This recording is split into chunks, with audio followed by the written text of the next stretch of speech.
right, so we have pelvic tucks with a bit of height off the floor.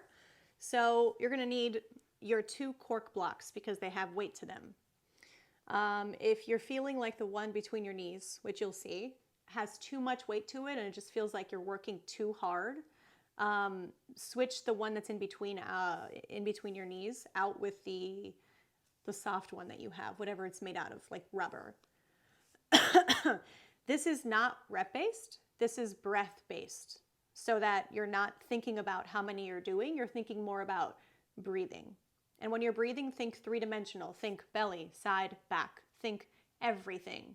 We tend to breathe only in our chest, and when we breathe through our chest, that inhibits the ability to really use our diaphragm to its full potential. The diaphragm envelops your entire center. It attaches everywhere, front, side, back, to your spine. So when you take a breath in, you want to make space in your belly. So you want to push down the diaphragm and the pelvic floor, which you don't really feel, but it's there. So this is very much about the hips and the spine, mostly about the hips. And I find that hip dysfunction is synonymous with the squat feeling weird and pain in the front of the hip. It's not an impingement, but it's just like a slight dysfunction in movement. So we're going to try to own the pelvic tuck. So think about this when you're squatting. When you're about to squat, tuck your hips underneath. Hold that tuck as you squat. Given there is spinal extension and hip extension when you squat, especially on the way up, but holding the tuck gives more rigidity in the trunk, and proximal stability, central stability equals mobility in your periphery, in your arms, in your legs, in your ankles, in your knees.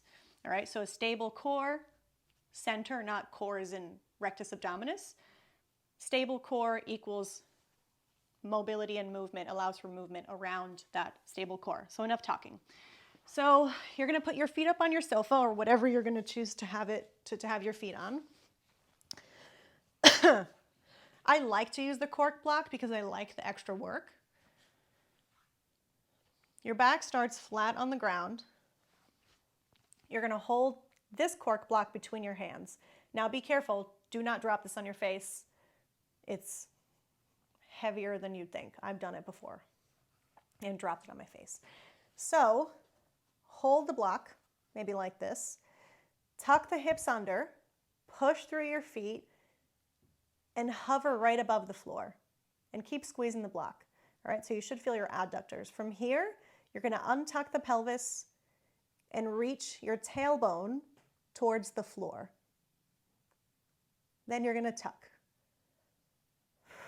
Exhale here. Inhale. Reach your tailbone away from you. Fill your belly. Exhale and tuck. And as you're doing this, reach the arms away from you and pack your shoulders. All right, so you're going to try to touch the ceiling with your fingertips. So inhale, untuck. Exhale, tuck, reach. Inhale, untuck. Exhale, reach and tuck. Keep going.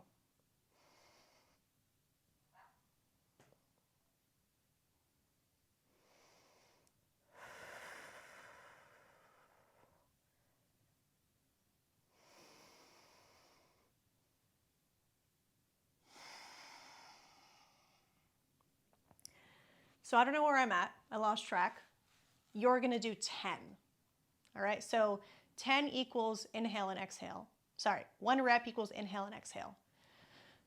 To note, in the future videos, you might start hearing some dogs yapping. My neighbor has these loud-ass dogs. My other neighbor has a rooster, so if you hear a rooster, don't be alarmed. There is a rooster downstairs in someone's apartment. Fun times. That's it.